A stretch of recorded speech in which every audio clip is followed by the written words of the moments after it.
My name is Layla, a 28-year-old housewife. My husband, Tom, works for a company, and we recently welcomed our long-awaited child, a beautiful baby girl named Elena. Our little family of 3 feels complete. Elena is so adorable that I could spend hours just staring at her.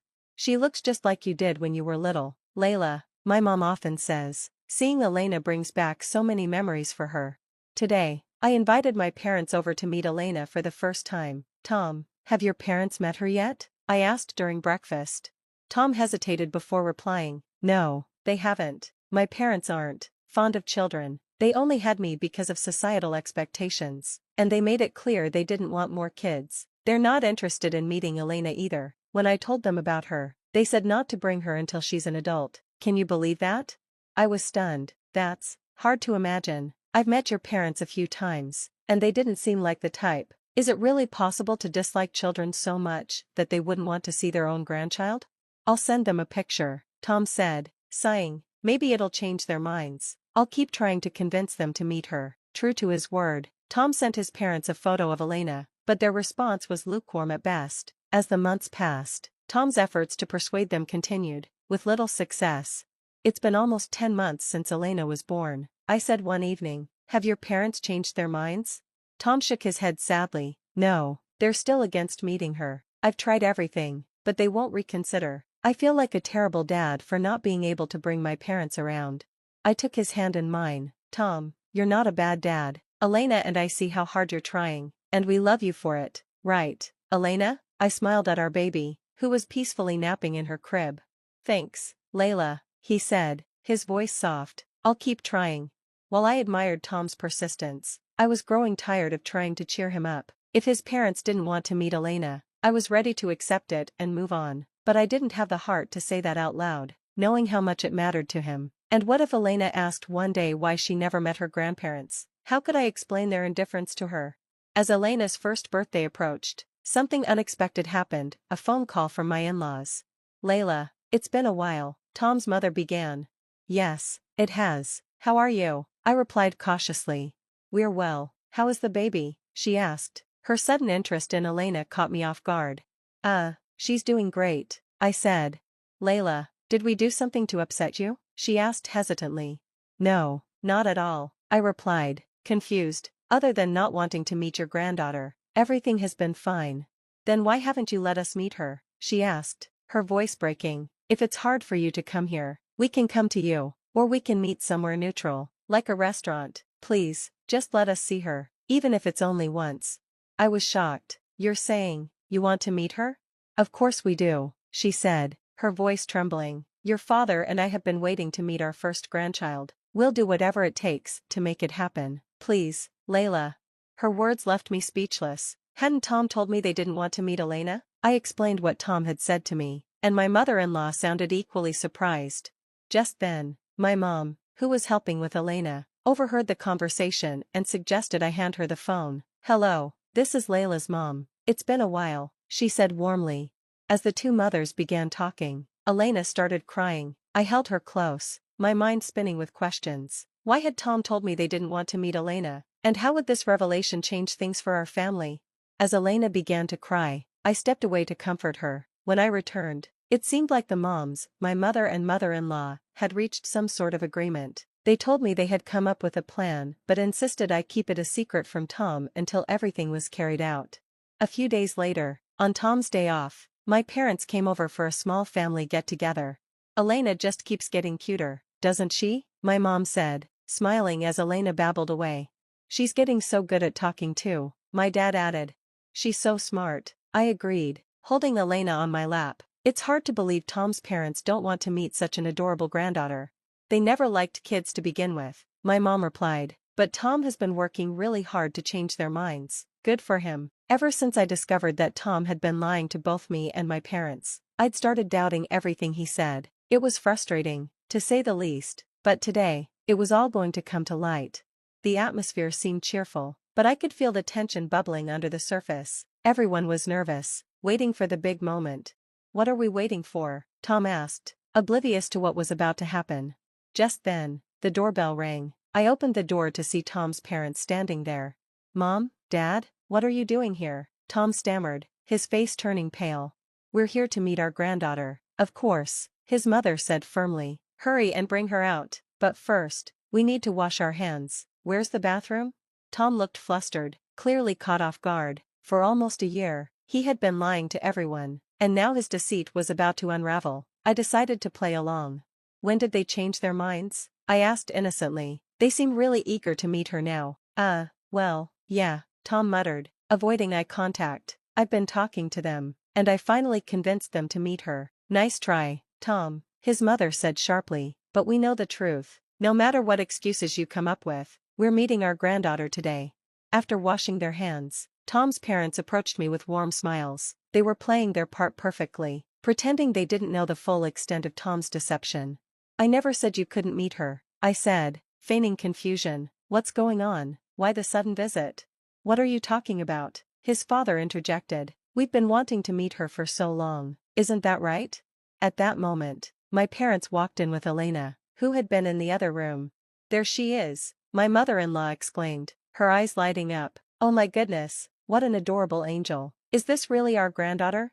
Elena smiled, giggling as she reached for her grandparents.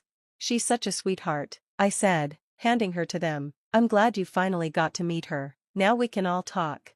Tom looked cornered. What's going on here? I asked, turning to him. Why did you lie to both sides to keep them from meeting Elena? You owe us all an explanation. It was then that Tom's true motives came to light. He had been worried about the inheritance. As an only child, he had assumed everything would go to him. But after Elena was born, he realized she would have rights to a share. In his desperation to secure it all for himself, he had concocted a plan to prevent his parents from forming a bond with Elena. You've been thinking about inheritance when your parents are still alive? I said, appalled. You kept them from their granddaughter for a year, because of money? That's beyond selfish, Tom stammered. No, it's not like that. I was just following advice from my boss. Enough, his mother interrupted. Thanks to your efforts, we're going straight to a lawyer to make sure everything goes to Elena. While you're at it, I added, don't forget another document you'll need to sign, the divorce papers. Tom froze. Layla, no. Please don't do this. I can't stay married to someone who lies to everyone around him. It's only a matter of time before you try to manipulate Elena too. I'm done. Mom, Dad, Tom pleaded, will you still see Elena if Layla divorces me? Of course, his mother said coldly. We're cutting ties with you, not our granddaughter. You've made your bed, Tom. As I gathered Elena and prepared to leave, Tom's parents reiterated their plans. We'll make sure our estate is handled properly, his father said. And don't worry, Layla. Elena will always have us in her corner. With that, I walked out, leaving behind the home I had shared with Tom. It was no longer a place of trust or love, just a reminder of the lies that had nearly torn our family apart. After deciding to leave Tom behind, I packed up my things and returned to my parents' house. You're welcome to come too, Mom and Dad, I told them. We're getting everything ready to celebrate Elena's birthday there. Tom, left alone, pleaded desperately, wait. Don't leave me here by myself, but his cries fell on deaf ears as we headed to my parents' place. Shortly after, I finalized the divorce and secured full custody of Elena, along with child support. Tom didn't take it well. Angry at his boss for planting selfish ideas in his head, he caused trouble at work, which eventually led to him losing his job. He struggled to manage housework and daily life, often turning to his parents for help. However, they completely ignored his pleas, fed up with his behavior.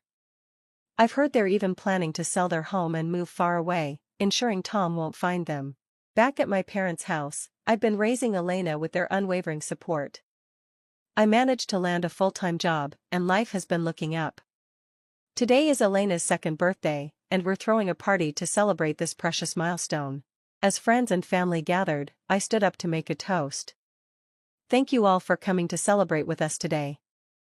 If I may, I'd like to propose a toast. Everyone raised their glasses. Cheers, Elena beamed and, in her tiny voice, joined in. Cheers, wait, one of my relatives said with a laugh. She's only 2, right? I've never seen a 2-year-old say something like that so confidently. Neither have I, added another. Elena loves saying cheers, my mom chimed in.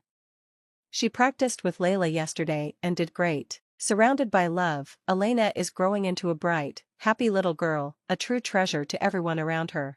As I reflect on how far we've come, I feel nothing but gratitude for the love and support that surrounds us. The future feels full of possibilities, and I'm excited to see what's next in our journey. I arrived home, greeted by warmth and celebration.